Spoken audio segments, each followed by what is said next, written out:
Chelsea, the content creator and designer behind Knitting Tipsy, and I have a project fail to talk about.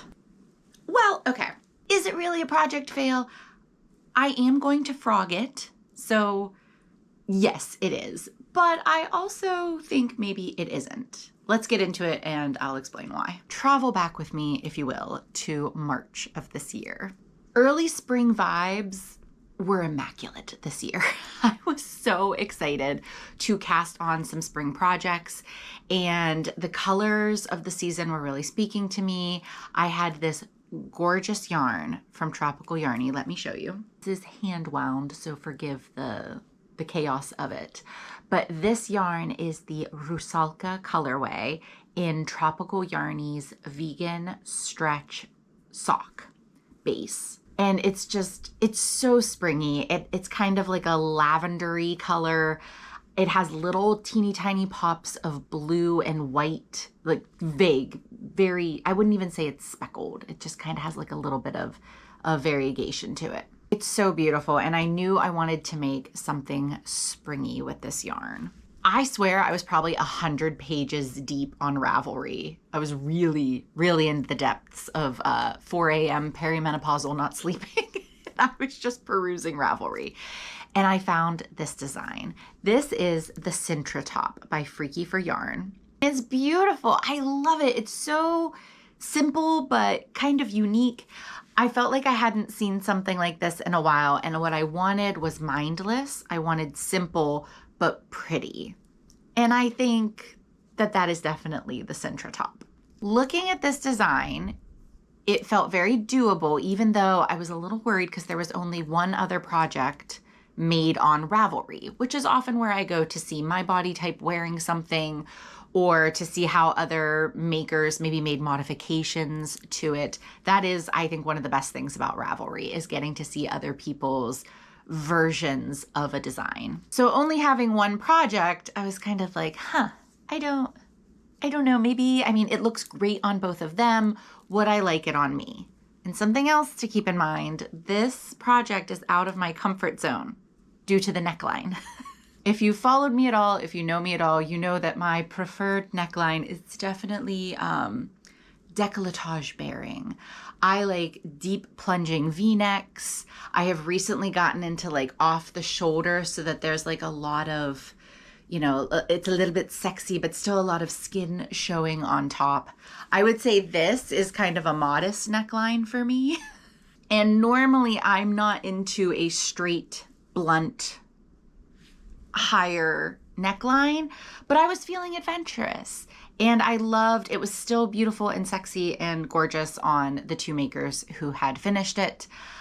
There's kind of a not so great review of the pattern in the comments, but I felt confident that I could figure this out. When I downloaded the pattern, I was very happy. I don't quite understand the person's comments. I thought that the pattern was written very well, and I was very excited to cast it on. I did cast it on while gardening, and I made a few mistakes. If you go to my Ravelry project page for the Sintra top, you can read about the process. You can see some pictures in the various stages. But I did make a mistake. I ended up frogging after I had worked a significant chunk of I had finished the kind of like I don't know what that would be called, like the border at the top before you do the increases for the ruffle. I had finished that and gotten into the ruffle when I realized my mistake. So I frogged the whole thing, no worries, and I started it over.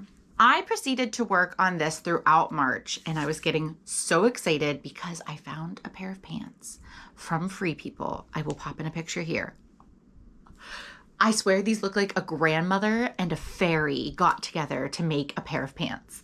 They are ridiculously expensive. The only reason I bought these pants was because I had Christmas money from my own family. And I thought, yeah, if I'm gonna spend it on something whimsical and frivolous and outrageously pricey, it's going to be these really cool pants. And in my mind, this Sintra top in the lavender purple was going to match some of the butterflies and the flowers in the pants perfectly. This was going to be my outfit for spring. We have to find our whimsy and hold on to it where we can. Well, As I was working on it, a couple of things I started to notice. First of all, the pattern itself calls for an Aran weight yarn, and it is made to measure. So the designer says, you can use any weight yarn with it. And she does a great job of explaining how to make the modifications for that. I chose to use a fingering weight yarn, but it is the Vegan Stretch Sock by Tropical Yarnie. Amazing. It is elastic, bamboo, and cotton, and it gives it kind of a grippy texture, which I think is great. For the hook size in the pattern, it called for a hook size. It said like whatever your normal hook size is, and then recommendation was to go up a hook size or two. I usually with fingering weight yarn will use anything from like a 2.75 to a 4.0, depending on the fabric that I am trying to achieve. And I decided to go with one of my favorite hooks is an E hook, the 3.5 millimeter. This gives me a closed fabric for my tension with crochet and a fingering weight. And especially at the bust, I wanted to make sure it wasn't open because I was thinking I might wear this braless, or, I just didn't want a bra that I would be wearing to peek through. So I created kind of a closed fabric, which it looks like is also what the designer went with. About a skein and a half into my journey, I realized I had 3 skeins of this yarn, which I thought was going to be plenty. That's like 1,200-ish yards. I was not going to have enough, and I went up a hook size for a few rows, loved how the fabric looks still, and then went up another hook size. And I did not see like any sort of line of demarcation. The fabric still looked good, so I thought this is great. I will continue with my 4.0 G hook. As I was getting near the end of my 3rd skein of yarn, and I was holding it up, I had to make a choice. I'll show you what it looked like at that point. This was either going to be a super crop, or I was going to need to order more yarn or pick a different yarn and kind of have color blocking. I love crops and super crops, but my vision for this, I didn't want a big chunk of my tummy hanging out. With the pants that I had, they're, I'd say mid-rise. Like they hit right at around my belly button. Sometimes they're like below my belly button. I do have very long legs. So to get the length, I kind of have to push the pants down a little bit. And I held the top up with it. I'm like, I don't like how much of my stomach is showing for the particular vibe that I was going for. So I made the choice to put in an order for extra yarn from Tropical Yarnie. Andrea is amazing. She said, of course, but she was also creating yarn for the Knitting Tipsy retreat that we just had 2 weekends ago at this point. Today is May 26th. Yes, so this was 2 weekends ago. And I knew she was swamped. She asked if it would be okay if she just brought the yarn to the retreat, and I said, of course. Now, March, April into May, obviously, I'm not getting to wear this for most of spring like I thought, but it was cool. I was still going to get to wear this in May. It's still springy. Very excited. Get the yarn in May at the retreat 2 weekends ago. And I finish up one more skein, and I feel like I've hit the perfect length. I finish off. I add ties to the back. I tie it on, and I realize I don't like how this looks on me. Here's the thing. It was a really interesting conversation to have with myself and some other people because I wanted to validate my feelings. I'm allowed to not like how something looks on me. That's fine. But I don't want to not like how something looks on me because of society's beauty standards, because of internalized fat phobia that I might have in my own life. And the real reason I didn't like how this top looked was because it made my bust look so much bigger. There's a lot of fabric in this top. It has ruffles, and some of the areas where the ruffle hits, it kind of just made me look like a cupcake. Like, you know, like one of the Barbie dolls that have like the cupcake dresses on top of a cake, but like at my breasts. And with it still being cropped-ish, it comes bubbled out and straight down. I didn't care for it. I do like when a crop is boxy And I feel like I still kind of show off my figure a little bit. There's nothing wrong with shapeless. I love shapeless. I was just surprised at how much I didn't like this. And I think it was because of the bubble that kind of came out. If you go and look at the pattern, mine looks, this is a great time actually to show you how it looks on me because I did finish. I decided I was making the straps. I was going to finish it. I only pinned the straps on just in case I changed my mind and also to kind of close this out. But let me show you what it looked like on me. From certain angles, it's cute. But overall, it's just not a fit that I think I like on myself. And that's okay. There's nothing wrong with this pattern. The pattern is beautiful. Really enjoyed the stitch pattern that's in this design. It's the lemon peel stitch. It is so much fun to do. It's very relaxing. It's very easy. This was a joy to make from start to finish. Even when I was like, I know I'm gonna frog this. I still made the straps in the lemon peel stitch and I still enjoyed making them. And we'll compare let me move out of the way a little more here. My sample to the designer sample and the other maker sample, it looks the same. I just think that maybe the angles that they're showing are showing like the cute angles. And I think it looks great on them. There's nothing wrong with how it looks on me either, by the way. I just don't like it. It fits. It's just not a fit that I care for. And I think with the other pictures and with the other makers, they have smaller busts. They are smaller framed than I am. And this is not a look I care for on my own body. Now, if somebody else looks at this and they love it, I love that. You should. You should love what you love and not worry about the beauty standards. You know, if you like things that don't show your figure at all, that's great. That's great. I can't reiterate that enough because I have been fighting my own feelings about this. But in the end, I don't care for it. And I think it's beautiful. I think that what I created is beautiful. It's just not what I like on my body. So it's a weird project fail. I'm not going to wear it, so I will be frogging it. But I really enjoyed the journey, and I think it's been an interesting it's brought up interesting conversations, and it's also helped me kind of see what I'm willing to try in the future. Am I willing to take risks like this? I think, yeah. I think if I'm enjoying the process, it's okay if something doesn't work out. And that is also an interesting conversation. So often, I feel that when we put all this time and all this energy into something and we end up with a finished object that isn't what we thought it would be, or it's not exactly, like we don't love it on ourselves, we tend to try to find where the blame needs to be placed. Like, oh, is it the designer's fault? Is it my body's fault? It's never your body's fault.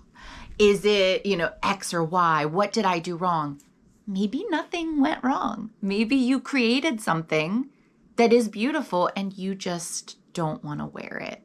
And that's okay. I think we need to embrace fails a little bit more in our artwork. What I don't like, somebody else might love.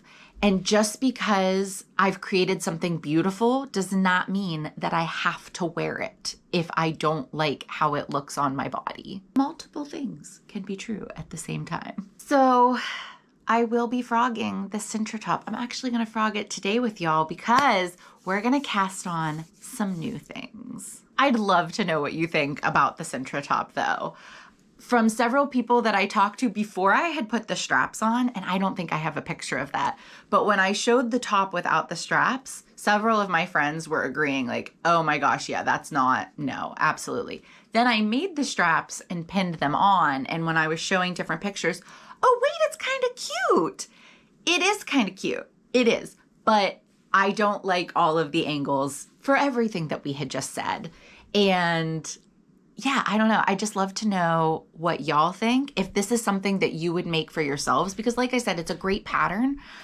And I think if I hate saying, see, I'm struggling again. I think that if I had a smaller bust, or maybe if I did a more gentle increase, because like maybe just a little bit less ruffle, that this top would work for me.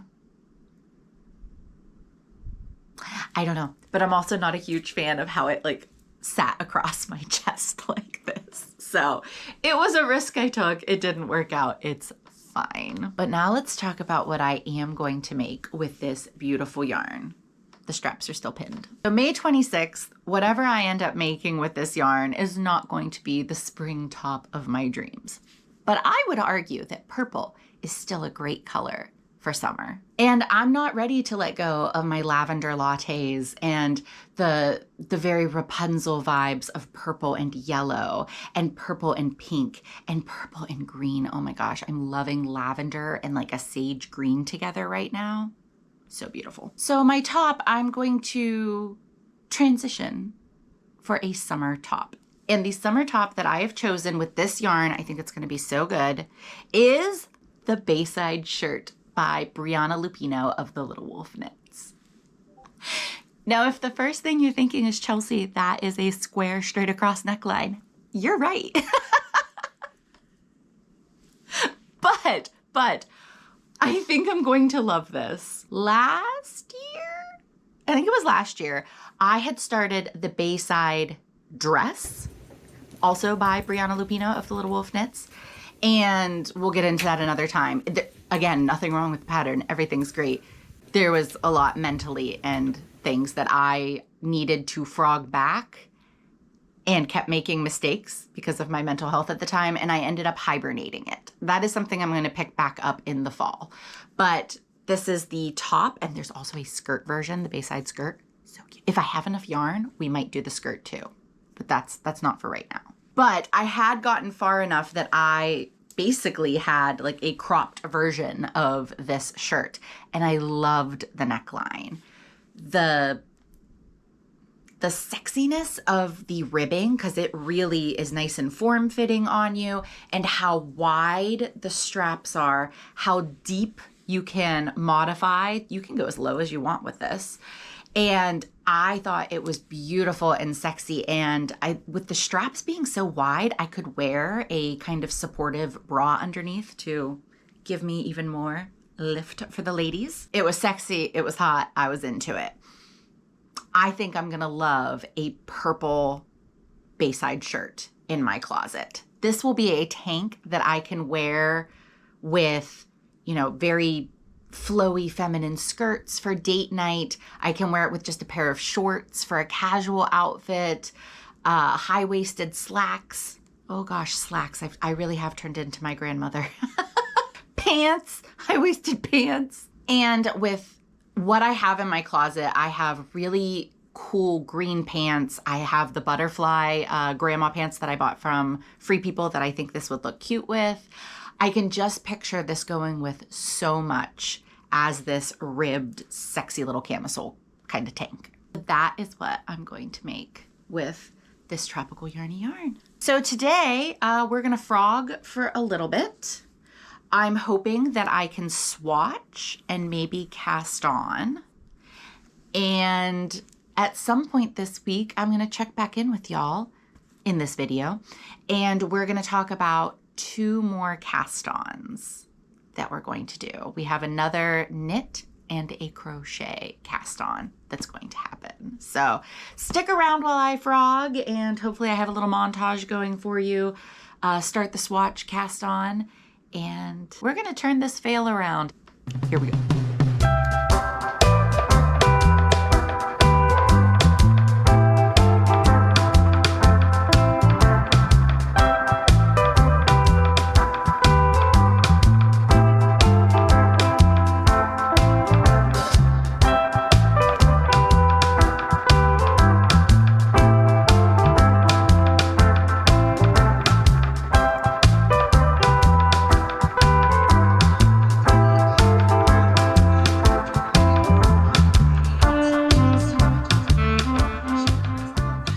57 minutes later.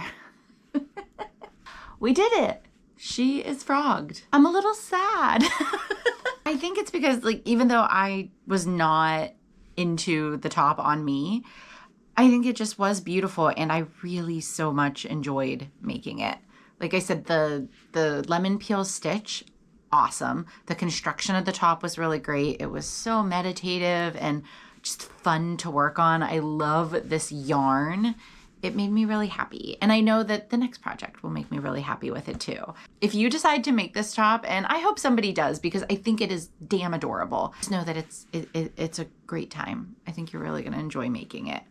And I hope that you like it on your body more than I like it on my body. My body's amazing. It's nothing wrong with my body, nothing wrong with the pattern. Just not for me. But yeah, a little bit of mixed feelings here. All right, I am starving. It is 1:35, so I am gonna go make some lunch, and then, oh my God, this is so heavy. And then we will get to swatching for the Bayside shirt. I have some big news to tell you about something that is happening next week. Well, it's starting next week, and we'll see what else we can get into in the next couple days. Okay, breakfast? Lunch. Lunch has been had. I feel much better, and I also took myself a little break after all of that winding. My forearms were honestly a little sore. I had to take off my watch too while I was winding because it registered as like 2,000 steps before I noticed. So I have purchased the pattern, and I am looking, and we have stumbled across our first dilemma. I completely forgot that the Bayside shirt is made with DK weight yarn, not fingering weight. So, Brie does have a note in here. You could hold fingering and lace held together. I'm wondering, though, what the fabric would look like if I used fingering weight yarn. 24 stitches by 32 rows in a 1x1 ribbing is gauge. So I'm going to swatch and just see what happens with this yarn. I don't want to give up on it yet. I was really excited about doing this particular pattern. So I'm going to give it a shot. We're going to see what the fabric looks like. And if I need to make some adjustments, I can, or if I'm realizing this is just not going to work out, we will look for a different yarn. But I'm going to sit here I'm sitting at my computer right now, looking at the pattern and working on my first swatch, and we'll see. Stay tuned. While I'm casting on here, well, not casting on, while I'm swatching here, I thought I would tell you about something really cool that is starting, if you're watching this tomorrow, if you're watching on May 31st, but on June 1st, as we have done many, many years. Oh gosh, is this might be the 5th year we've done it? I'm not exactly sure what is time, but myself and the Little Wolf Knits are going to be hosting again the Hot Stitch Summer Make-Along. This is a make-along that Brie and I do to celebrate summer, to get people excited about their summer handmaids. I definitely specialize in a lot of Florida approved summer knit and crochet patterns, and Brie has so many incredible knit patterns for summer dresses and shorts and cute tank tops.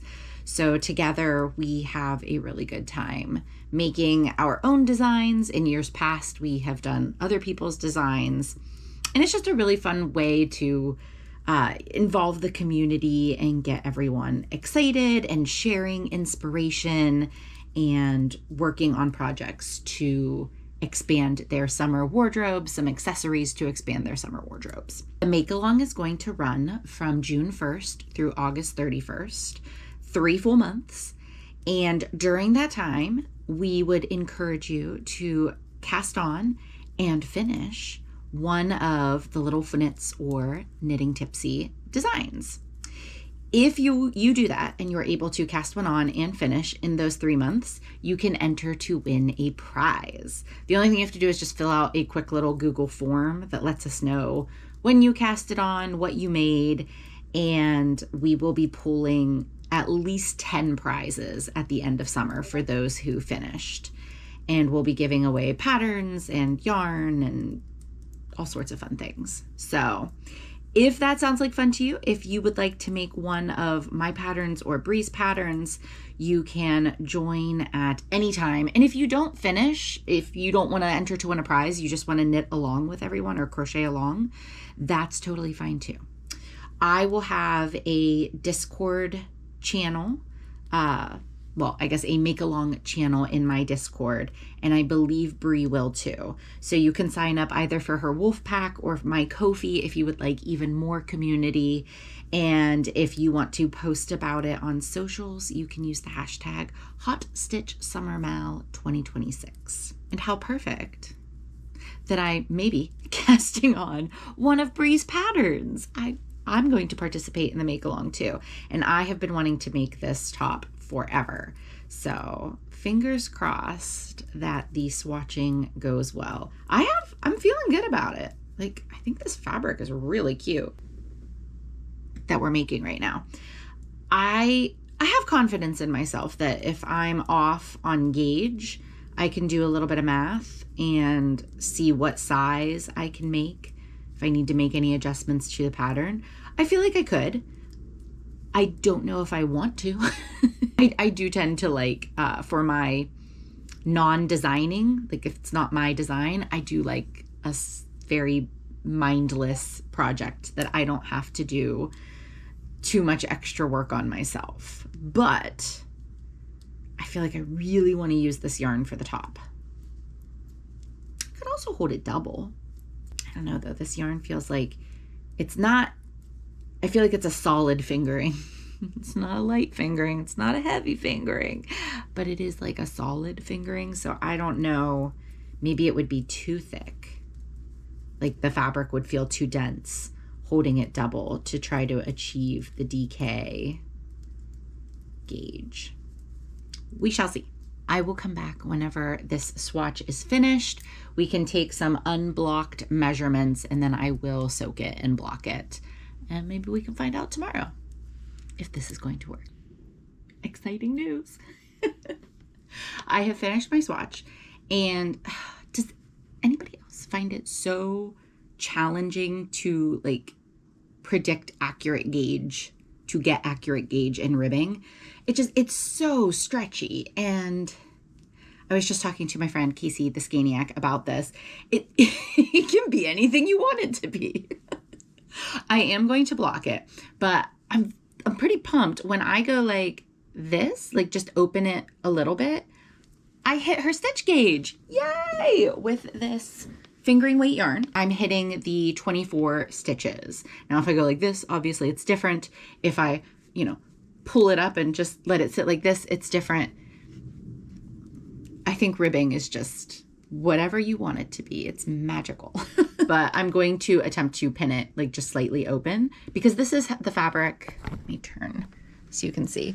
Like a slightly open fabric is what I would like it to look like on my body, which in my mind means that's where I would pin it and that would give me the fabric that I want if I'm meeting gauge at that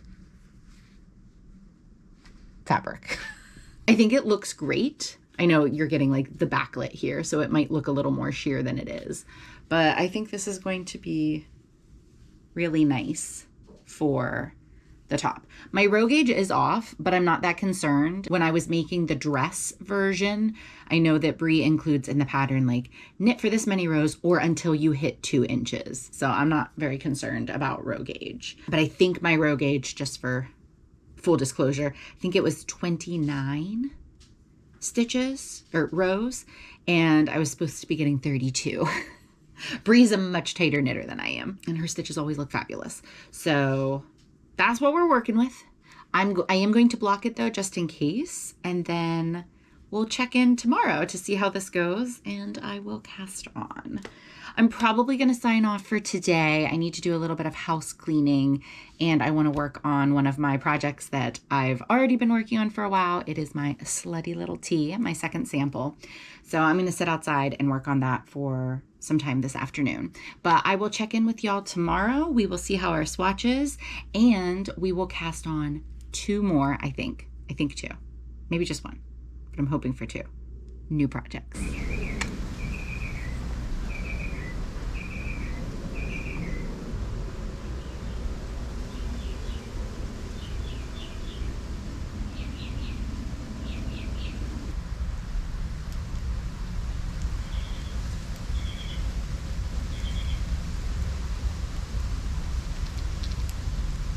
Good morning. Today is Wednesday, May 27th, and I am just sitting outside this morning working on one of my newer designs. This is the Slutty Little Tee. I'm making a black sample. I'll pop in a picture here of my pink sample. This is going to be, I'm hoping to get it into testing very soon, like in the next, I don't know, 2 to 3 weeks. It's such a simple design, but I really love it. I can't wait to make this sample. If you've been around here, I was talking about making this a cropped tee.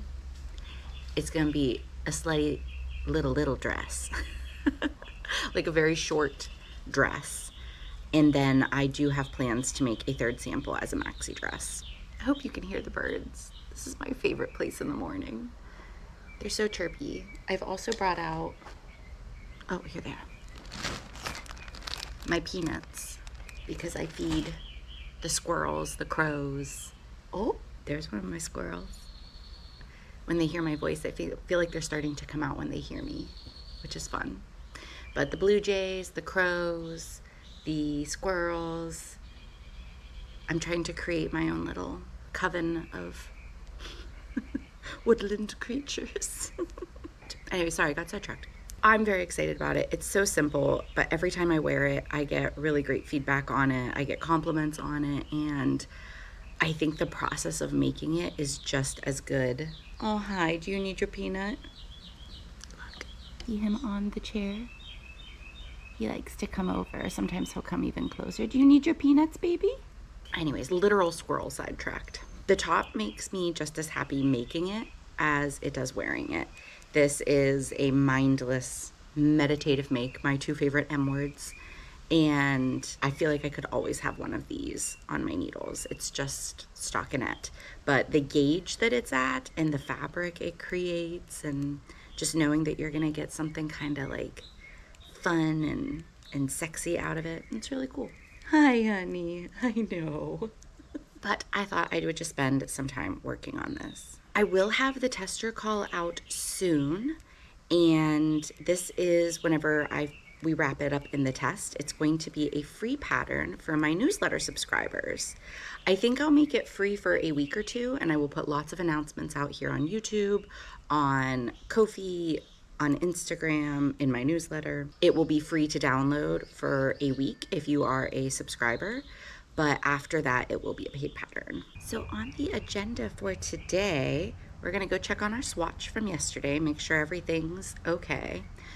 The pattern starts by making the straps, so I don't actually think I'm gonna do that on camera with y'all, but I will be casting on probably today or tomorrow for those straps. Like I said, I have high hopes for the swatch. It was looking really good when I pinned it and left it to dry. So assuming we don't have any surprises in how it dried, I will be using that yarn to make my Bayside shirt, and I'm very excited. After checking on our swatch, we are going to sit down and chat about 2 new cast-ons. I haven't cast them on yet. The first one required a little bit of math and planning and thinking through. I feel pretty good about it, but I want to check with y'all and see what you think. It is going to be a long-term project. It's going to be a way for me to record the books that I'm reading this year. As of May 27th, I am currently on book 27 for the year, which I don't know if it's at. I haven't in the past kept track of how many books I've read per year. I will say I feel like I'm not reading as much this year as I have in years past, but I don't actually know for sure because I've never tracked. 27 books, a variety of genres. I think I've read 7 different genres/subgenres this year, and I want a project to kind of help me keep track of them, help me just as kind of a cute way for me to have marked the books that I've read this year in yarn form. And then if we have time, I have one more project to cast on. This is purely a fun project. I have seen this pattern a few times on Instagram Reels. That's where I saw it originally, and I thought, oh my gosh, what a cool design, and how easy and mindless and meditative and cute. So I'll show y'all that one too. And I actually do know someone now who has made this pattern and had very positive feedback about it. So if we have time, we will also cast that on today. I'm gonna go feed my squirrels and sit out here and knit for a little bit, and then we'll get into our work for the day.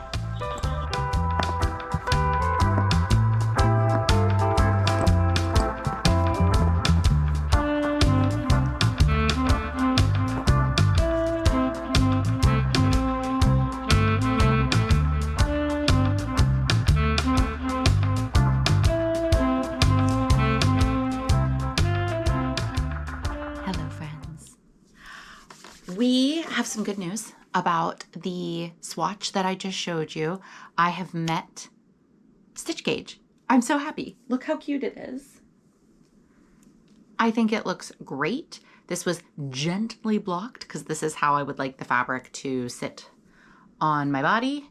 It does stretch quite a bit more. I don't know if that's gonna bite me in the ass later. I always struggle with ribbing, especially an entirely ribbed project. So fingers crossed that this is going to go well, but I'm excited. I think that this is so lightweight, and with it being a cotton yarn, cotton elastic and bamboo yarn, I think this is going to be so nice for summer, but it still has a lot of the kind of elasticity and memory that merino wool or other wools would have. With it being a plant-based fiber, that elastic helps a lot. So I think for such a stretchy top like this, it's gonna be great. So I'm very excited. We'll be casting that on soon. But let's talk about our next cast on. So if you don't know, myself and the Scaniac, we have a collaboration that we do from time to time called Tangled in Tales. This is where we talk about the books that we are absolutely loving. Usually do it per season. I think we're a little late on getting a summer season one out. Or a spring season. Did we do a winter one? We might not have done this for a while, but we really enjoy talking about books. If you like books, please follow the Scaniac. In her stories every day, Casey is sharing a lot of the books that she reads, her reviews on them, suggestions for books. And she also has an amazing free Discord. You can head to her profile and click on it and get involved there. And it's just like a big book club for yarny makers. It's so much fun. But in our Tangled in Tales collaboration, with our favorite books, we do a little bit of a synopsis or review, and then we find patterns that match the vibes of the book. So maybe an outfit that a character was wearing, maybe there's like a particular kind of theme going on. I read a lot of fantasy books, so there's often animal sidekicks, and I love finding plushy patterns. It's just so much fun. We've been doing that, and Casey and I personally chat a lot about our books. And this year we thought that we were going to create a project to kind of remember all of our books for the year. We had considered, we're both starting to dabble into embroidery, Casey much more so than I, but we thought it'd be really cool to do a book sweatshirt where we create a little embroidery piece for each book we read. That has not happened. It is almost June, and I think it's the idea of like learning a new skill and immediately, freehanding something on our own that's kind of intimidating for both of us. So instead, I saw that there was this project, and I just thought it would be perfect for a book project as well, like a yarny book project. Originally, I saw the Advent Scarf by Emma Carter. Yes, by Emma Carter. I saw this through Nitty Natty. She has been vlogging her project. She used a gorgeous pink and purple Advent to create the intended effect. And it's so good. And it looks so relaxing, mindful, meditative. Essentially, you are just casting on, and this is in the pattern. The pattern is free, by the way. I think I can't remember the cast on. Is it Jenny's Magic Cast On? Something like that. But I think I've done it with toe-up socks before, but it creates like a seamed edge, and then you can work in the round. And then the entire project is just stockinette in the round. And with the intended effect, with an Advent, you change after every 20 gram mini. And she used 24 minis at 20 grams for 480 grams in her scarf. Let me check that real quick. Yes, that's correct. When I was seeing this, it popped into my head and I thought, what if we did it as the books that we're reading? So instead of one mini per, per color change, we could figure out how many rows we would want to be a book. And then in Casey's case, she is matching colors of the book covers. So let's say the book cover is green and pink and tan, some of my favorites. She would choose those 3 colors and kind of create a small section. I think she's doing 12 rows. No, she's doing 6 rows. 6 rows per book to create that, okay, this is the book that I read. And it's just a fun way to track your books.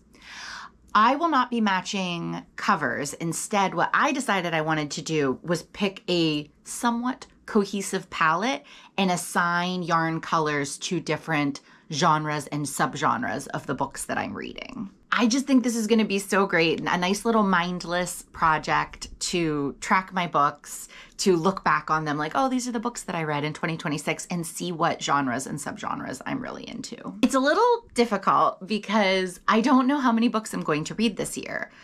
I've never tracked how many books I've read before. I know that some months I read a lot.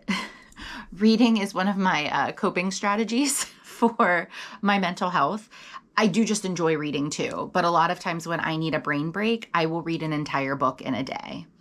My job allows me to do that. I know that I'm very privileged in that aspect, but it is very common for me to hyper-focus on a book. And if the book is in the 300 to 400 page range, I will read it in a day. I also really like audiobooks.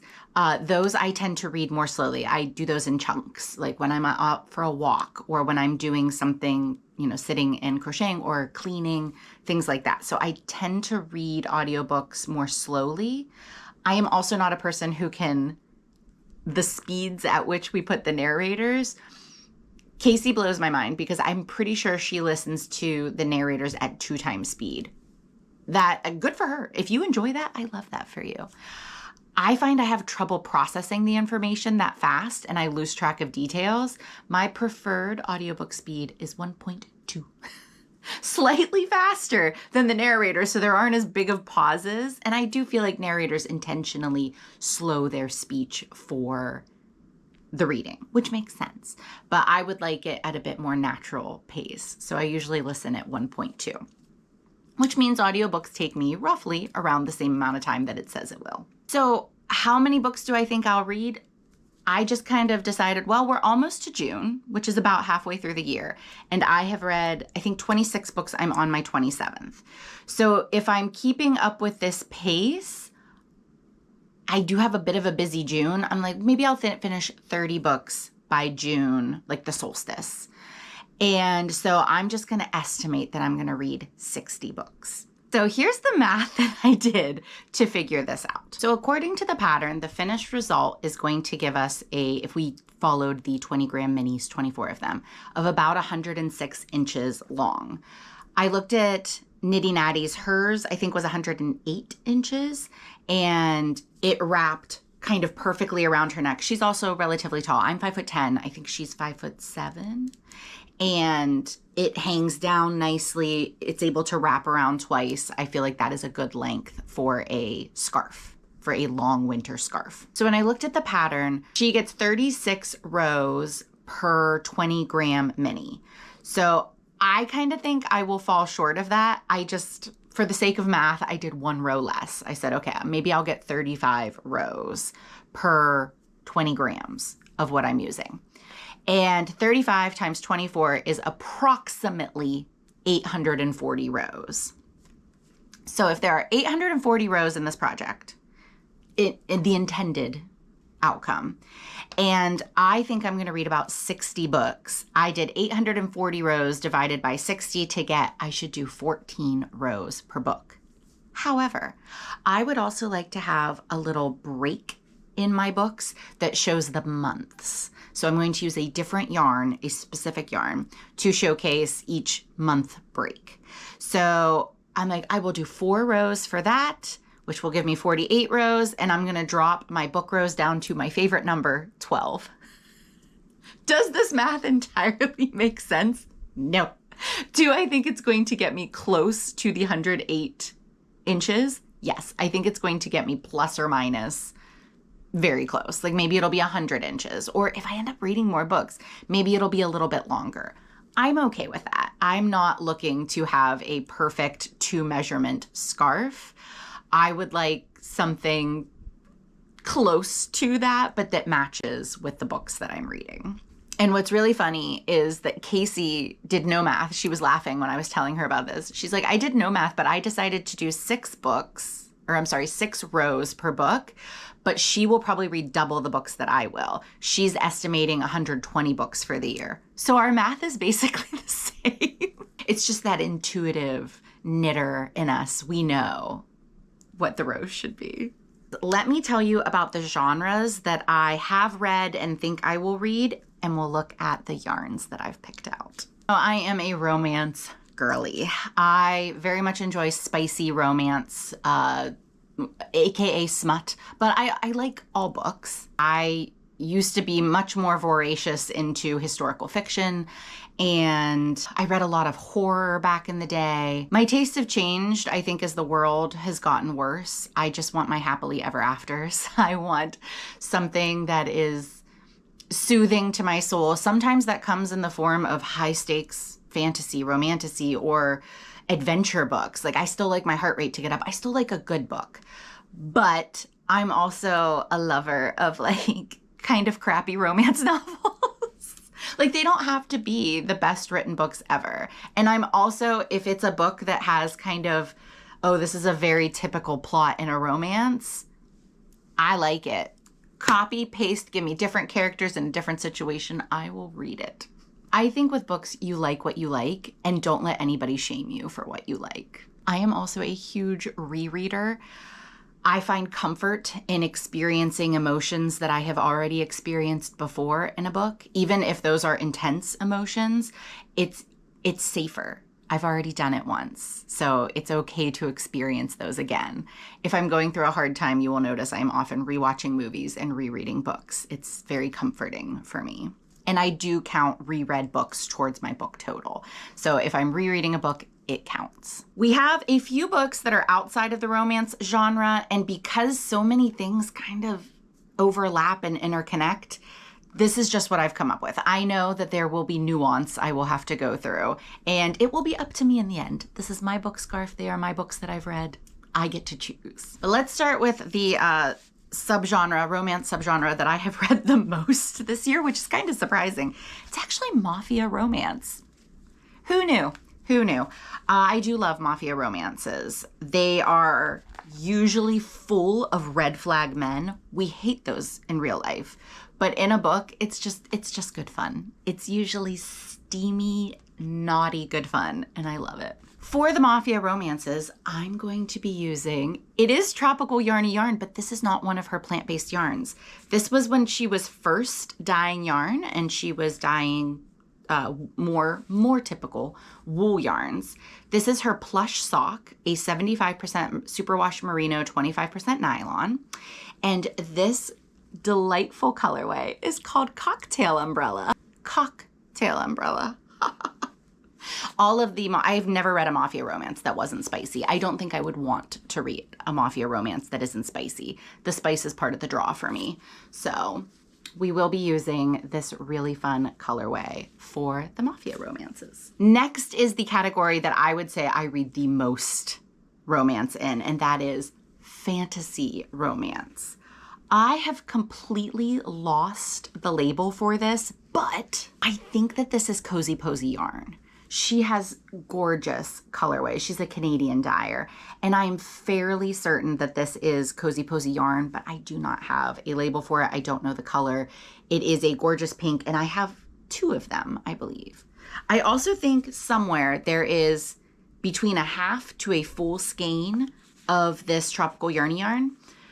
Because I am reading so much of them, they are 100 grams, which, you know, in the Advent scarf, you would only need 20 grams per section. but I do read a lot of these. So I wanted to make sure that these were colors that I had extra yarn of. But if I can't find them, I am totally fine with just picking another corally orange or another pink yarn. It'll be fine. So Mafia and Fantasy. Next up is another genre I have read so much of this year. I love it. I don't care what people think. It's alien romance. I was looking for a blue yarn, and the couple that I have, I just felt like they weren't quite as bright and punchy. I'm going for a bit of a tropical vibe with this shawl scarf. And I saw this one also by Cozy Posy Yarn. This is her Soft and Cozy, 80% superwash merino, 20% nylon. And this is colorway, oh, I can't read her writing. I'm so sorry, Antonella. Is it Hue? Luau? It might be Luau. L-U, I'm not sure. Can anyone decipher that? It's beautifully written. I'm not sure what it is. But this is the color that I will be using for my alien romances because, you know, either little green men you think of, but romance girlies, we know that aliens tend to be big and blue with appendages that match. A subgenre of romance that I recently got into thanks to Abby of Goliath Frog Crafts, who is my romance novel guru. She constantly suggests the best recommendations for books to read. I got into some dystopian romance. They're like post-apocalyptic. One series in particular, they were good. They're not great, but it had a lot of the tropes that I really enjoy. Like there was some grumpy sunshine, there was some touch, hurt, and die. A lot of these guys are huge green flags. There was so much consent. There was respect, communication. I really enjoyed them for those green flag aspects and the idea that, you know, we could make it through an apocalypse. When you read it, you're like, we're not far off from that. But the romance was very good. The spice was nice. And they were just easy to get through. So I have decided for dystopian, I'm going to use this cream yarn. Also no label, but I think I have 3 or 4 skeins of this. And you'd think somewhere there'd be a label. I feel like it was something with flamingo. I bought this when I first moved to Florida in like 2016. Maybe 2017, maybe like it was a year later, but I definitely hadn't moved into my house yet. So your guess is as good as mine, but I do really like the creams and the browns, and it's a little more neutral, which feels, you know, a little dystopian, but still matches with our kind of tropical vibe. Now the next genre, it could be romance or it could be not romance. And I am calling it just contemporary in general, and we're going to use this gorgeous pinky purple from the Frosted Stitch. This colorway she made for me based on a photo. I'll pop it in. And this colorway was called Goddess. It's so good. I have several skeins. I'm still planning on doing a big project with this, but I wanted some purple in the scarf, and I felt like the pink kind of brought it in together. And since I have so many skeins of it, I was like, I think I'll be able to squeak by with a larger project and still use this in my scarf. So contemporary is going to be this color. Oh, also, I forgot to mention that fantasy is kind of the same. Like, I mostly read fantasy romance, but I did read an amazing book that was strictly fantasy this year. It was The House on the Cerulean Sea. Steve and I listened to it as an audiobook, and we walked every evening and listened to a chapter. And it is so sweet. It is about a childcare worker. He is like a social worker, and in this world, there are fantastical creatures that are part of society. And they're treated like second-class citizens. They're treated very poorly. And many of these children of these species, they end up in orphanages. And his job is to go and make sure that the children are safe in the home and make recommendations whether the orphanage can continue or if it should be shut down. And the main character, he is a good person, but he is very by the book, very kind of on the straight and narrow, follows the rules. And he gets assigned to go check on this house that's like, there's so much secrecy and extremely upper management. That's the name of the people in charge. They're very concerned about this house. So he goes, and the children in this house are extra unique. There is the sweetest little girl. She's a gnome, like a garden gnome. There is a forest sprite. There is a wyvern, like kind of like a dragon creature, little boy. There's a shapeshifter, and the one that kind of has everybody nervous, there is Lucy, short for Lucifer, who is the Antichrist, which we don't use that word. They don't say Antichrist because he gets to choose who he will be. But it's amazing. There is a romance between two of the adult characters, and it is the most amazing book. I absolutely loved it, but that will be fantasy. So pink for that one too. I also do read some romance versions of this, but I am currently reading a sci-fi book. I thought green for sci-fi would be great. And the book I am currently reading with my husband, audio, as we do our walks in the evening, is Project Hail Mary. No, I have not seen the movie yet. We're waiting until we finish the book to watch the movie. But the book is incredible. The narration is incredible. Highly recommend if you were thinking about reading the book to get the audio version. But I'm going to use this Stroll fingering weight yarn in, does it say the colorway? Nah, it just has a number, but I feel like it was like melon or something like that. It's kind of like a chartreusey lime green. And the last subgenre, because I do read quite a few of these from time to time, mostly in romance, but occasionally not, is going to be historical fiction. So this is my Lola Bean. I love this colorway. What is it called?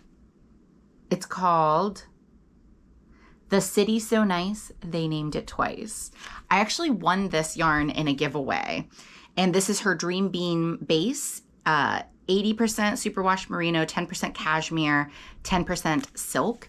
And I just love that it brings in all the colors. There is pink and purple and blue and pops of chartreusey green. And I love it. So I think this one will be very good for historical. Oh, wait, not historical. This is nonfiction. So for any nonfiction books that I read, which I do read a few of those. I read a lot of witchy nonfictions, a lot of books that my therapist recommends. I throw in a lot of books that Sharon Says So. If you need an account that will make you feel better about the goings on of the world and just make you feel like you're not giving in to the doom scrolling, follow Sharon Says So. I read a lot of the books that she recommends, and they are usually nonfiction. So I am going to use this beautiful yarn, which means I need my historical yarn. Let me go grab that. My last color is the historical color. This is, I think, We Are Knitters. They're petite wool, I think. But it is just a very calm and gentle gray. And this is going to be for historical fiction and romance historical fiction. So let me kind of show you what they all look like together. Okay. I realize this is not the best representation of all of the yarns, but I do feel like it's a vibe, right? I don't know. I really love it. And let's see if I can hold all of this while I attempt to show you the yarn that I would like to use for the month breaks. I am deciding between two Little Wolf Knits yarns. I decided to choose a completely different base. This is Bree's Bowie yarn. It is a Surrey alpaca silk blend. Oh, there is a hair. You're gonna have to ignore the hair because I don't have a hand to move it right now. But this very chartreusey lime green is Oogie Boogie. And this gorgeous pinky purple with pops of chartreuse is her Barbie World colorway. I love them both. I think they would both go so well. I was leaning towards the Oogie Boogie, but I actually think knowing that this has the little pops of the chartreuse in it, and I was worried that it was a little too similar to the melon. I think this is going to be the color that I use for month breaks. So only 4 rows that I'm going to do, but it'll break up each month of the year and the books that I'm reading in between. Here it is. I know that was a really long intro to it, but I feel like it's fun to talk about. I love talking about books and yarn. What my plan is going to be to do is to wind all of these today. Again, I don't know if I'm going to cast it on, but I am going to get them all wound up and I will lay them out and put up a little montage here so that you can see what all the colors are going to look like together. And if you're hearing this and you think this is crazy, that's cool. If you're hearing this and you think this is such a fun idea and you want to do it too, I won't be upset if you copy me. If you also want to make an Advent scarf by Emma Carter, doing your genres, or like Casey does, creating the book covers for each one, you're welcome to, and you can use my math. I think it would be fun if many of us were tracking our books for the year. Or if you read less books in a year, you could just track it until you like the length of the shawl. Maybe you have a specific color that kind of marks the year, and you could just track it for several years. I think that would be really cool. So project number 2, I'm gonna go wind the yarn.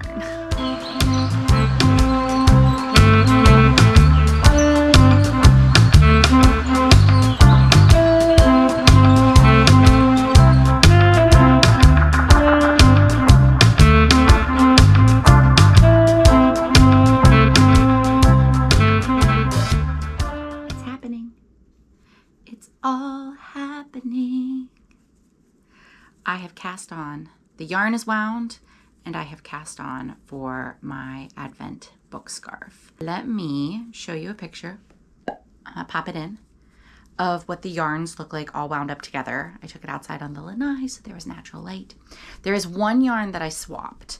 The Cozy Posy yarn, the pinkish one, had almost like corally tones that matched the Tropical Yarnie one very closely. So I ended up swapping that out for the color I'm working on now. This is Knit Picks Hawthorn, and it's in this much lighter pink.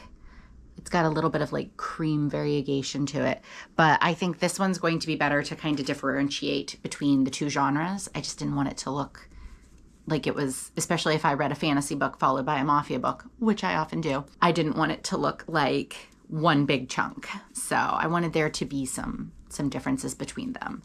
But as a whole, I think it's a pretty cohesive look. There's enough difference and fun pops of color that I think it's going to be great. I also think it's going to be kind of fun because maybe as I'm like working, I'll be like, oh, there's not enough of this color. So maybe I'll read more. Although we're already halfway through the year. So I can't really change the books that I read January through May, but I very much enjoyed all the books that I read, so no issues there. The cast on for this is super simple. If you've never done a toe up sock or Judy's Magic cast on, I've actually still never done Judy's Magic cast on. The video tutorial in the pattern, I think it's a German maker, and I just was having a lot of trouble reading the captions because I don't speak German and seeing what she was doing and looking at my own project. So I was going to find a different Judy's Magic cast on. I think that's what it's called. But I remembered this really great toe up cast on that I did, I think it was 2 or 3 years ago now, for the Spooky Sockathon that I hosted. I made the Hocus Pocus socks. I'll pop in a picture. And they were so much fun. And I loved the cast on that I did. It's called the Turkish cast on.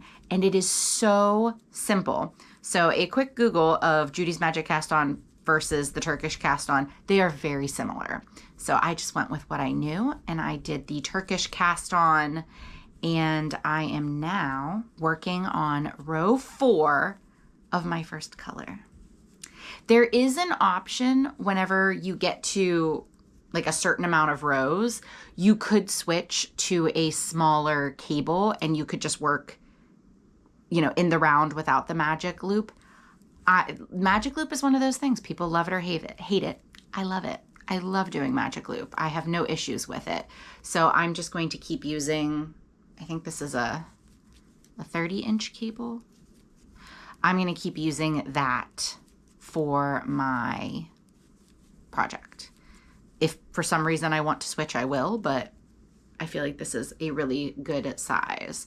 I'm trying to get another row in so that I can show y'all kind of what it's looking like. I'm so jazzed. This is now so easy. Once you do the cast on, you just knit in the round. That is all you do. You can see right now, the cast on is really cool because it's invisible, the center there. And as it gets further, it will be, it doesn't look it right now, but it is going to be in the round. This is like the very edge of the scarf, and it will keep going round and round and round with the different colors. So I will keep y'all updated on this Advent, well, it's called the Advent scarf, but my book scarf. And make sure you check out the Scaniacs also, because hers is delightful. Like, it is so wild and chaotic with all the different book cover colors.